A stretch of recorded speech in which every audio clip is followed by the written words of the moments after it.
So hello everyone, welcome back to another video. तो देखिए, जैसा कि आपको पता होगा, मेरी तबीयत बहुत ख़राब हो रही थी, पथरी हो गई थी पेट में। तो अभी भी दर्द हो रहा है, लेकिन मैं जो आपको वीडियो प्रोवाइड कराने की लगातार कोशिश कर रहा हूँ, ठीक है। तो ये वीडियो ज़्यादा लंबा नहीं होगा, मैं ज़्यादा लंबा वीडियो नहीं बना पा रहा हूँ अभी थोड़ा, लेकिन टॉपिक बहुत इंपॉर्टेंट है। एंजाइम उत्प्रेरण की व्याख्या कीजिए। आपको ध्यान होगा, मैंने आपको 50 मोस्ट इंपॉर्टेंट टॉपिक दिए थे, उसमें छठा टॉपिक है एंजाइम उत्प्रेरण की व्याख्या कीजिए। और बहुत ज़्यादा इंपॉर्टेंट टॉपिक है, विगत वर्षों में ये क्वेश्चन बहुत बार आपके एग्जाम में पूछा जा चुका है, चाहे तो आप चेक कर सकते हैं, ठीक है। तो एंड तक वीडियो को देखिएगा, और अगर वीडियो पसंद आए तो लाइक करिएगा और चैनल को सब्सक्राइब कर लीजिएगा, और वीडियो को ज़्यादा से ज़्यादा शेयर कीजिएगा। रही बात पीडीएफ की, तो डिस्क्रिप्शन में टेलीग्राम का लिंक दिया हुआ, जाकर ज्वाइन कर लीजिए ग्रुप को। वहाँ पे आपको रोज़ पीडीएफ मिल जाता है रात 8 बजे, ठीक है। अभी मैं डाल नहीं पाया हूँ, कल परसों तबीयत बहुत ज़्यादा ख़राब हो रही थी। तो चलिए चलते हैं अपने टॉपिक की ओर। देखिए, आज का जो टॉपिक है बहुत इंपॉर्टेंट है, 12th chemistry, very very important topic 2023, ठीक है। एंजाइम उत्प्रेरण की व्याख्या कीजिए। ये क्वेश्चन विगत वर्षों में पूछा जा चुका है, आप यहाँ पे देख सकते हैं, ठीक है।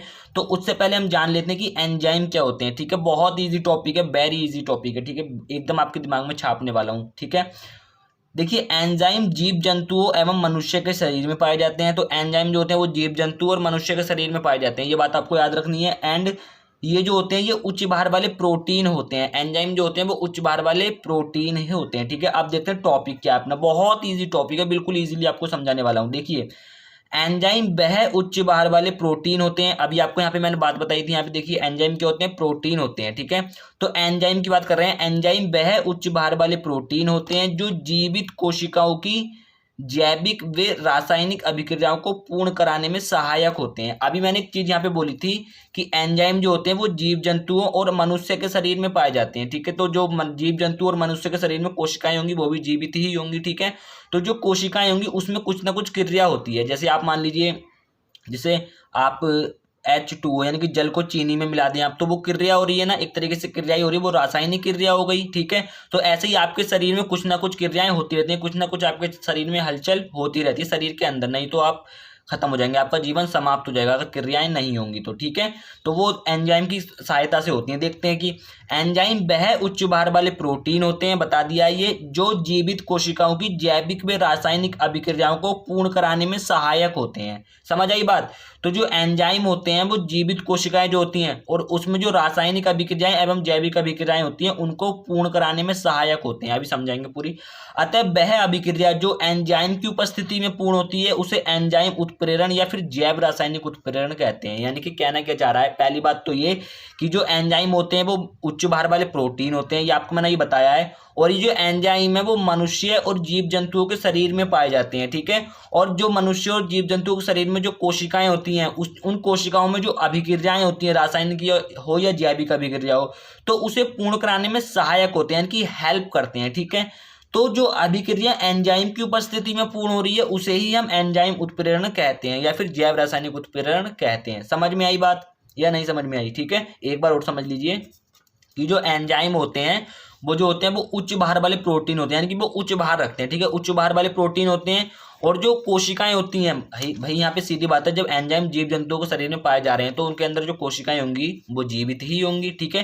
तो जो जीवित कोशिकाओं की जैविक व रासायनिक अभिक्रियाओं को पूर्ण कराने में सहायक होते हैं, यानी कि जो कोशिकाएं में अभिक्रियाएं हो रही है जैविक और रासायनिक, उनको पूरी कराने में हेल्प करते हैं वो उनकी, ठीक है। अतः वह अभिक्रिया जो एंजाइम की उपस्थिति में पूर्ण होती है उसे हम एंजाइम उत्प्रेरण या फिर जैव रासायनिक उत्प्रेरण कहते हैं। अब यहाँ पे थोड़ा सा समझ लीजिए, मैं आपको समझाऊंगा अभिक्रियाओं के तौर पे, ठीक है। जैसे मान लीजिए आपने ले लिया एक पदार्थ ले लिया C12H22O11, किसका होता है ये सूत्र पता है आपको, ये होता है चीनी का, जिसे आप सुक्रोज भी बोलते हैं, सुक्रोज, ठीक है। समझ आई। अगर इसका हम जल अपघटन कर दें, यानी कि जल से क्रिया करा दें, जल अपघटन कर दें, तो यहाँ पे एक एंजाइम पाया जाता है जिसे इन्वर्टेज एंजाइम कहते हैं। क्या कहते हैं? इन्वर्टेज एंजाइम, ठीक है। तो इसकी उपस्थिति में ये अभिक्रिया हो रही है, तो जो ये बनाता है उत्पाद, यानी कि क्या बनाता है, C6H12O6 प्लस C6H12O6, ठीक है। 6 सी जो थे वो 12 थे, तो 6 ये हैं, 6 ये हैं, ठीक है। H22 थे, तो ये हो गए यहाँ पे 2 H यहाँ पे थे, 22 और 2 24, तो 12 12 24, और O कितने थे, 11 और 12, तो O6, ठीक है। दोनों में दोनों तरफ संतुलित है अभिक्रिया। तो जो ये अभिक्रिया किसकी हेल्प से हुई है, इन्वर्टेज, और ये इन्वर्टेज जो ये एंजाइम एक तरीके का, ठीक है। तो इस इन्वर्टेज एंजाइम ने इस अभिक्रिया को पूर्ण कराने में इसकी मदद की है, हेल्प की है, ठीक है। तो यही परिभाषा में लिखा हुआ है कि जो जीवित कोशिकाओं की जैविक व रासायनिक अभिक्रिया को पूर्ण कराने में सहायक होते हैं, ठीक है। समझ आई? यदि यहाँ से समझ में आया तो दूसरा समझिए। अब दूसरा क्या अपने पास, देखिए दूसरा भी बहुत ईजी है। जैसे मान लीजिए हमने ले लिया यूरिया, NH2CO NH2, इसका भी हमने जल अपघटन करा दिया, ठीक है। ये यूरिया का सूत्र होता है, आपको पता ही होगा, और इसका तो बताने की जरूरत ही नहीं है, जल होता है, ठीक है। तो अगर इसकी आप क्रिया कराएंगे तो यहाँ पे भी एक एंजाइम पाया जाता है जिसे बोलते हैं यूरिएज। क्या बोलते हैं? यूरिएज, ठीक है। तो यहाँ पे जो उत्पाद बनेगा वो बनेगा अपने पास NH3 प्लस CO2, ठीक है। यहाँ पे NH कितने, दो, ठीक है, तो यहाँ पे 2 लग जाएगा, ठीक है। इतना क्लियर है। और उसके बाद देखिए यहाँ पे बहुत ईजी हो चुका है ये, यहाँ पे जो अभिक्रिया कंप्लीट हो रही है वो इस वाले एंजाइम की उपस्थिति में कंप्लीट हो रही है, यानी कि यूरिएज एंजाइम यहाँ पे पाया जा रहा है, इसकी उपस्थिति में ये कंप्लीट हो रही है। परिभाषा में वही यहाँ पे बोला है कि एंजाइम वह उच्च भार वाले प्रोटीन होते हैं जो जीवित कोशिकाओं की जैविक व रासायनिक अभिक्रिया को पूर्ण कराने में सहायक होते हैं। अभी हमने 2 अभिक्रियाएं देखी जिन्हें वो पूर्ण करा रहे थे, ठीक है, उसकी हेल्प कर रहे थे। तो आता है वह अभिक्रिया जो एंजाइम की उपस्थिति में पूर्ण होती है उसे हम एंजाइम उत्प्रेरण या फिर जैव रासायनिक उत्प्रेरण कहते हैं। मुझे उम्मीद है यहाँ तक आपको समझ में आ गया होगा इजीली। कहीं डाउट होता तो कमेंट सेक्शन ओपन मुझे बता दीजिएगा, ठीक है। उसके बाद आते हैं हम उदाहरण पे इसके, ठीक है। उदाहरण बहुत ईजी है। देखिए उदाहरण क्या है, जैसे जंतुओं के शरीर में भोजन का पाचन एंजाइम की उपस्थिति में होता है, तो एंजाइम किसके काम आते हैं? भोजन के पाचन की उपस्थिति में आते हैं काम, ठीक है। भोजन की पाचन जो क्रिया होती है उसमें हेल्प करते हैं। तो जंतुओं के शरीर में जो भोजन का पाचन होता है वो एंजाइम की उपस्थिति में होता है। यदि जंतुओं के शरीर में एंजाइम ना हो तो, ठीक है, यदि जंतुओं के शरीर में अगर एंजाइम ना हो तो भोजन की पाचन क्रिया पूर्ण होने में लगभग 50 वर्ष से भी अधिक समय लगेगा, ठीक है।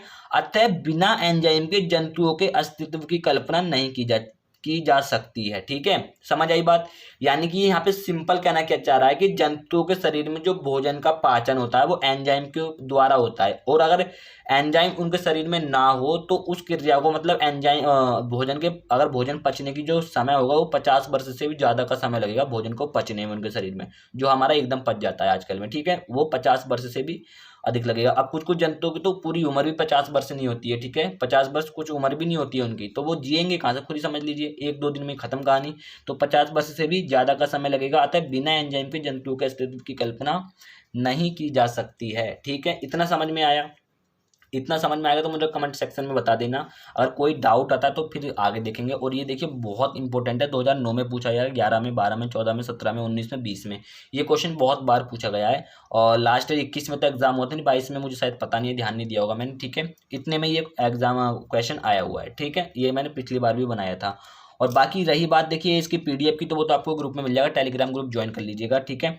और हाँ, वीडियो को ज़्यादा से ज़्यादा शेयर कीजिए, लाइक कीजिए, सब्सक्राइब कीजिए चैनल को, प्लीज़ ज़्यादा से ज़्यादा शेयर कीजिए, ठीक है। आज का ये टॉपिक को हम यहीं रखते हैं, आपको पता है मेरी तबीयत थोड़ी ख़राब हो रही है, तो आज के इस टॉपिक को यहीं रखेंगे। तो मिलते हैं किसी नेक्स्ट वीडियो में, तब तक के लिए जय हिंद, वंदे मातरम, भारत माता की जय।